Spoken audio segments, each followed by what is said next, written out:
The sound of shattering porcelain didn't just break the silence. It sliced right through the polite murmur of 200 guests.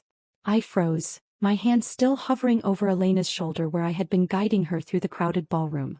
At my feet lay the shards of a vintage Ming vase, a prop my mother Patricia insisted on displaying near the heavy oak doors every Christmas Eve. Elena, my 6-year-old daughter, stood trembling, her eyes wide and already filling with tears. She hadn't even been running. She had just turned too quickly to look at the massive tree, and her small elbow had clipped the pedestal. The music stopped. The chatter died instantly. And then my father's voice boomed across the room, louder than I had ever heard it.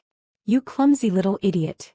James roared, striding toward us, his face flushed a deep, dangerous crimson. "That vase is worth more than your mother makes in a decade." He didn't check if Elena was hurt. He didn't ask what happened. He loomed over us, his expensive tuxedo straining as he pointed a shaking finger at my daughter. "James, please," I started, stepping between him and Elena, my voice low, trying to salvage some shred of dignity. "It was an accident. I'll pay for it." "Pay for it?" He laughed, a harsh barking sound that echoed off the high ceilings. "With what, Catalina? Your freelance graphic design scraps? You can't even afford decent clothes for this party, let alone a piece of history like that." My mother, Patricia, stood a few feet away, sipping her champagne. She didn't move. She didn't intervene. She just watched, her expression one of mild annoyance, as if we were a stain on her perfect carpet that she hadn't gotten around to cleaning yet. "You are a cheap embarrassment," my father spat, his voice dropping to a venomous hiss that carried to every corner of the silent room. "Every time you come here you ruin something. You ruin the aesthetic. You ruin the mood. And now you destroy my property." He grabbed my arm, his grip bruising. "Get out. Get out, you piece of trash. Take your brat and leave before my important guests arrive." He shoved me. Physically shoved me toward the door. I stumbled, catching myself against the wall, pulling Elena tight against my side. The elite of Montecito watched. Bankers, socialites, investors, all witnessing James's expulsion of his own daughter and granddaughter. Not one person spoke up. My brother Jack smirked from the bar. My sister Taylor didn't even look up from her phone. I didn't beg. I didn't cry. I didn't ask why. Something inside me, some fragile hope I had been nurturing for 29 years, finally snapped. It was a physical sensation, a sharp, clean break in the center of my chest. The invisible chain of the survivor. The one that binds you to the people who hurt you, the one that makes you believe if you just endure enough they will finally love you. It shattered right along with that vase. I looked at my father one last time. I didn't see a tycoon. I didn't see a patriarch. I saw a man standing on a foundation of sand, screaming at the tide. "Come on, Elena," I said, my voice steady, almost unrecognizable to my own ears. "We're going home." I walked out those heavy oak doors and into the cool night air, leaving the warmth, the lights, and the family I had spent a lifetime trying to please. I didn't look back. Before I tell you what happened when I walked out that door, drop a comment and let me know where you're listening from and what time it is for you right now. I'd love to know who's part of our community. I buckled Elena into the back seat of my nondescript sedan, the one I drove specifically when visiting them so I wouldn't raise questions. She was sobbing quietly, her little body shaking. "It's okay, baby," I told her, meeting her eyes in the rearview mirror. "We're going to a better place. A real home." I didn't drive to a motel. I didn't drive back to the cramped apartment I rented in the city to maintain my cover. I turned onto the Pacific Coast Highway and headed north, toward Malibu. The drive was long and dark, the ocean a black void to my left. My phone buzzed incessantly, text from Taylor, probably, maybe a half-hearted scolding from my mother, but I didn't check it. I drove with a clarity that felt like ice water in my veins. We arrived at the gates an hour later. I rolled down the window and punched a code into the keypad. The heavy iron gates swung open silently. I drove up the winding driveway, the headlights sweeping over manicured landscaping, until the house came into view. It wasn't a house. It was a masterpiece of modern architecture, glass and steel perched on the edge of a cliff, overlooking the churning Pacific. My sanctuary. My secret. I parked the car and carried a sleeping Elena inside. The lights blazed on automatically as I entered, illuminating the Italian marble floors, the art collection that rivaled my father's, the expansive living room with its panoramic view of the ocean. I laid Elena down in her bed, a room designed for a princess, filled with the best toys and softest linens money could buy. I kissed her forehead and whispered a promise into the dark. They will never make you feel small again. I walked out to the main deck and poured myself a glass of wine, a vintage far superior to the swill my father had been serving. I leaned against the railing listening to the waves crash below. For years I had played the role they assigned me. The failure. The single mom who made bad choices. The struggling artist. I let them believe it because it was safer. It kept their jealousy at bay. It kept their greed from consuming me. But the truth? I wasn't a freelance designer. I was the founder of Oramed, an AI medical startup I had built from nothing in my garage while Elena slept in a playpen next to my desk. I had sold it 18 months ago for $42 million. Post-tax. I took a sip of wine, the taste sharp and grounding. Why did I hide it? Why did I let them treat me like dirt when I could have bought and sold their entire lifestyle 3 times over? Because of the breadcrumbs. That's how they get you. They starve you of affection, of approval, of basic kindness. And then, just when you're about to break, just when you're ready to walk away, they toss you a crumb. A smile from my mother when I complimented her dress. A nod from my father when I brought a gift he actually liked. A moment of laughter with my sister. Those tiny, insignificant scraps of connection felt like a feast to a starving child. They kept me hooked. They kept me hoping. They normalized the cruelty, making me believe that if I just tried a little harder, if I was just a little more perfect, the crumbs would turn into a meal. It's called intermittent reinforcement. It's the same psychological mechanism that keeps people addicted to gambling. You lose and lose and lose, but that one small win keeps you at the table. I had been gambling with my dignity for 29 years. And tonight the house had finally won. I thought about the mortgage. My father didn't know it, but his private lender, the entity that had refinanced his estate when he was on the brink of bankruptcy 2 years ago, was a holding company. My holding company. I had saved them. I had been quietly paying their bills, funding my brother's reckless hedge fund through shell investors, keeping my sister's influencer lifestyle afloat with anonymous brand deals. I had done it all hoping that one day I could reveal the truth and they would finally love me. Not for the money but for the fact that I had protected them. How stupid. How incredibly, heartbreakingly stupid. I finished my wine and set the glass down on the railing with a decisive click. The sound echoed in the quiet night. The wind whipped my hair around my face, cold and biting. The breadcrumbs were gone. The table was overturned. I wasn't the daughter begging for a seat anymore. I was the landlord. And eviction notices were about to be served. I went back inside and locked the door. For the first time in my life, the silence didn't feel lonely. It felt like power. The morning sun hit the floor-to-ceiling glass of my bedroom, turning the ocean view into a blinding sheet of gold. For a split second in that haze between sleep and waking, I forgot.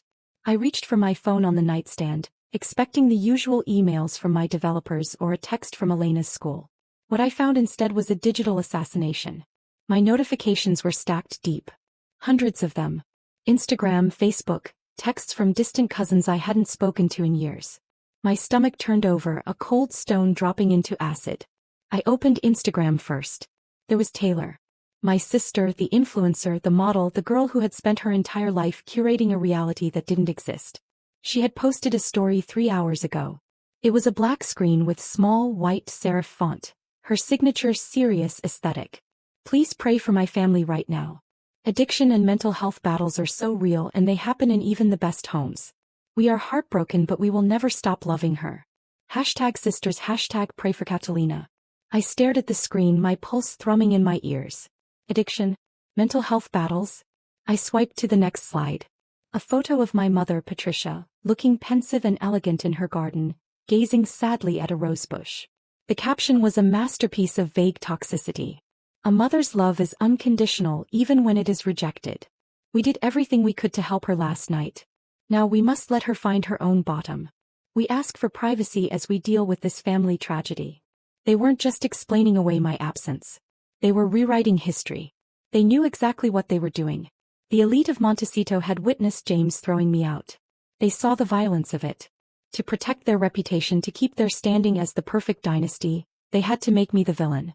Or worse, the victim of my own instability. If I was crazy, if I was on drugs, if I was having a breakdown, then James wasn't a cruel father.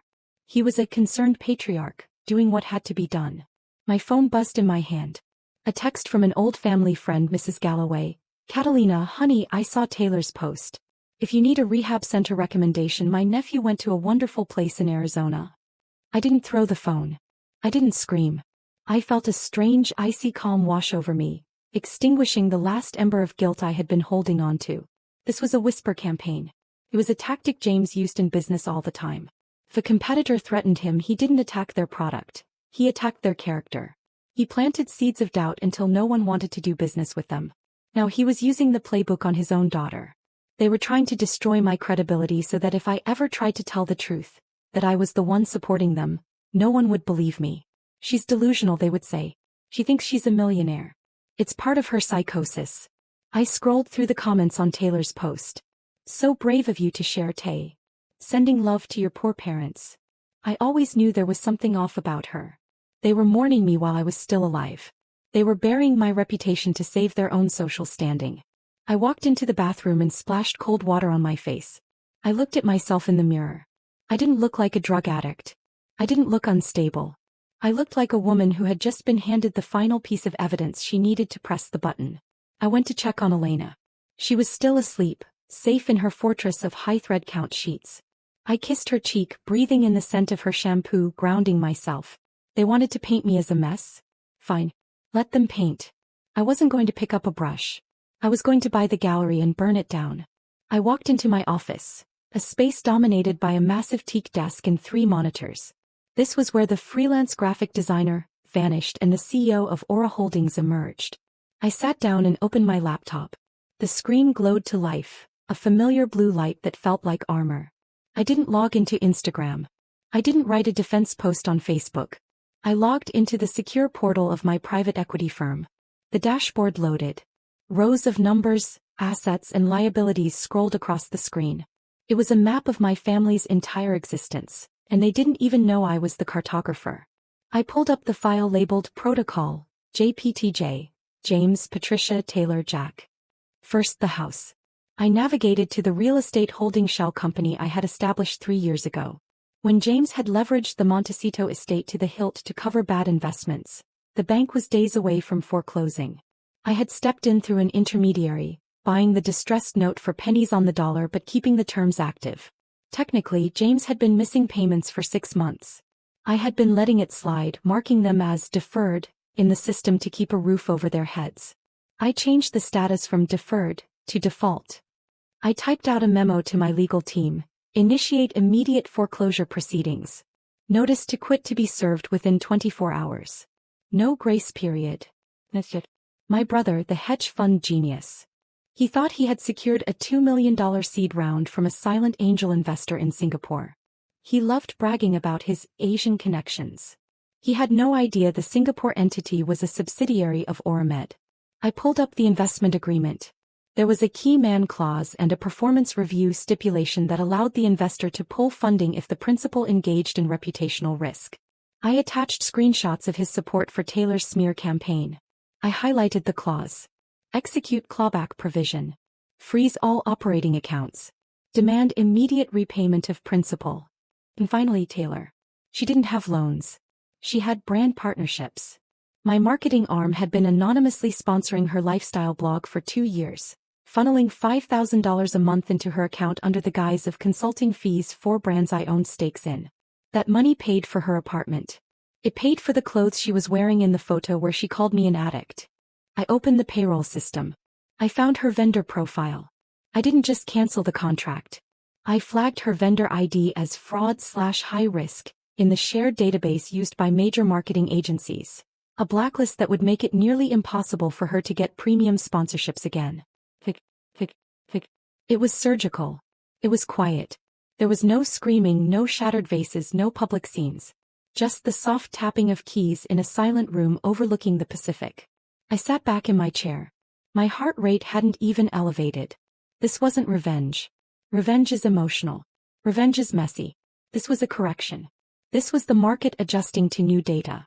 They wanted to tell the world I was incompetent. They wanted to say I was a charity case. I closed the laptop. The fan whirred into silence. Let's see how they survive when the charity stops. The phone on my desk didn't ring. It illuminated. It was a secure line, the one reserved for Marcus, my forensic accountant. Marcus doesn't call for small talk. He calls when the numbers stop adding up. We have a discrepancy, he said. His voice was dry, devoid of judgment, just data. Define discrepancy, I replied, leaning forward. Is it a rounding error or a problem? It's a felony, Marcus said. The air in my office seemed to drop 10 degrees. I opened the secure file he had just pushed to my server. It was the audit of my brother Jack's hedge fund, the one I had been anonymously funding for 18 months. I had authorized a forensic sweep as part of the clawback protocol I initiated yesterday. I expected to find bad trades. I expected to find incompetence. Jack was a gambler, not an investor. I knew he was losing money. That's why I kept refilling the pot, trying to save him from his own stupidity. But I wasn't looking at losses. I was looking at theft. Look at line item 402, Marcus instructed. Vendor payments to Apex Strategic Consulting. $300,000 over 6 months. I've never heard of Apex, I said. Neither has the IRS, Marcus countered. It's a shell. The registered agent is a P.O. box in the Caymans. But the IP address used to access the account matches the residential IP of your brother's penthouse. I stared at the screen. The blue light reflected in my eyes, cold and unforgiving. Jack hadn't just been losing my money. He had been stealing it. He had set up a fake vendor, invoiced his own fund for consulting, and wired the capital, my capital, straight into his personal offshore account. He was embezzling from the angel investor, who was keeping him alive. He was robbing his own sister, blind to the fact that the hand he was biting was the only thing holding him above the abyss. This changed everything. Yesterday this was a family dispute. Yesterday this was about teaching them a lesson in humility. Today it was criminal fraud. What are the implications? I asked, though I already knew. Wire fraud. Embezzlement. Money laundering. Marcus listed them off like he was reading a grocery list. If you file a report with the SEC and the FBI, he's looking at 10 years. Minimum. Federal prison isn't like the country club, Catalina. He won't survive it. I sat back in my chair. The silence in the room was heavy, pressing against my eardrums. I thought about Jack at the party, smirking while our father threw me out. I thought about him laughing at my freelance job, calling me a loser while he wore a watch bought with stolen money. He had committed a crime against me. He had unknowingly handed me the weapon that could end his life as he knew it. Do you want me to file the report? Marcus asked. I looked at the digital evidence. It was a smoking gun. It was the end of Jack. No, I said, my voice dropping to a whisper. Not yet. Print it. All of it. Bind it in a hard copy. I want the physical proof. Understood, Marcus said, and the line went dead. I wasn't going to send the police to arrest him. That was too easy. That was too impersonal. I wanted him to see it. I wanted him to look me in the eye and realize that the sister he called a disgrace was the only reason he wasn't wearing handcuffs. I held the power of the state in one hand and the power of debt in the other. The game had shifted. I wasn't just the landlord anymore. I was the judge, the jury, and if they pushed me 1 inch further, I would be the executioner. 3 days later, the silence broke. It didn't break with a phone call or an apology letter. It broke with the sound of engines revving at my front gate. I was in the kitchen making tea when the security monitor flashed. They were here. James, Fisher, Vic, Taylor. They looked like refugees from a lifestyle magazine that had gone out of business. James was wearing a wrinkled polo shirt, his face a mask of purple rage. Patricia looked pale, her sunglasses hiding eyes I assumed were red from crying, or from plotting.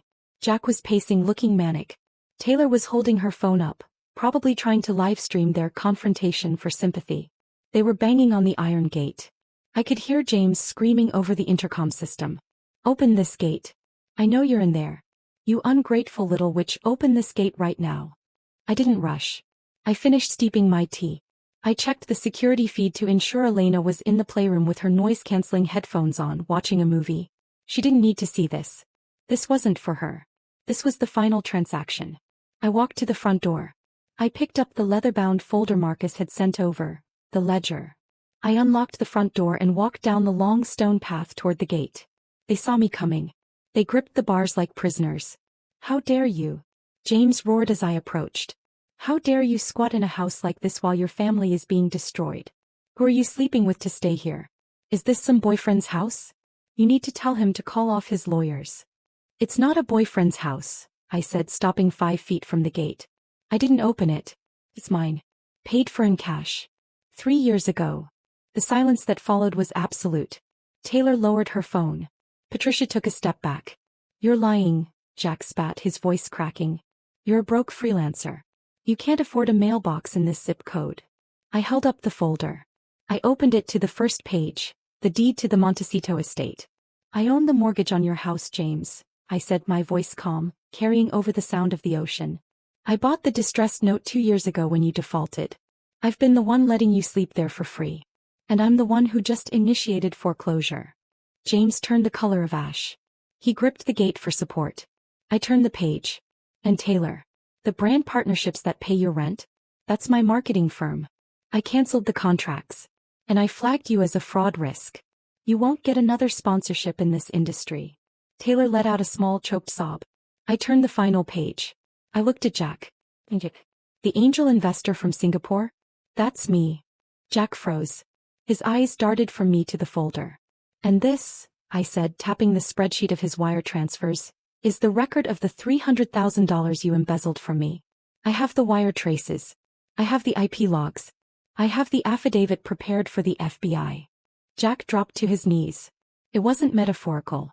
He literally collapsed onto the asphalt. Catalina, wait, he stammered, tears streaming down his face. Wait, please. I didn't know. I didn't know it was you. Would it have mattered if it was a stranger? I asked. You stole. You committed a felony. And you used that money to buy a watch to wear while you called me a failure. Please, Patricia begged, finding her voice.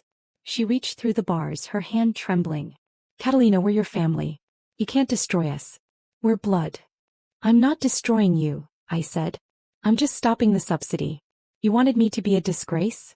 Fine. I'm a disgrace. But I'm a solvent disgrace. And you are bankrupt. I looked at them, really looked at them for the last time. They weren't monsters. They were just small, greedy people who had gotten used to eating at a table they didn't pay for. You have 30 days to vacate the Montecito property, I told James.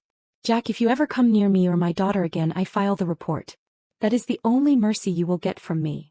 Catalina. James screamed, a desperate, broken sound. I turned around. I walked back up the driveway. I didn't run. I didn't look back. I heard them shouting, begging, crying behind me, but the sounds faded as I reached the heavy oak door of my home. I stepped inside and closed the door. The lock clicked into place. It was over. The empire didn't fall with a bang. It fell with a series of quiet, legal whimpers. The Montecito house was listed for auction within the month. The gossip columns in Santa Barbara had a field day with the tragic financial collapse of the family, though they never found out who pulled the trigger. James and Patricia moved into a 2-bedroom condo in a retirement community in Arizona, a place they used to mock. Taylor had to get a job as a receptionist at a dental office because her influencer career evaporated overnight. Jack avoided prison, but he was living in a studio apartment working construction, paying me back every cent of the $300,000 in court-ordered restitution. I didn't feel joy watching it. Clean. Like a fever had finally broken. 6 months later, I stood on the deck of my Malibu home. The sun was setting, painting the sky in violets and burnt oranges. Elena was sitting at the patio table drawing a picture of the ocean. She looked happy. Lighter. I held a tablet in my hand, but I wasn't looking at foreclosure notices anymore.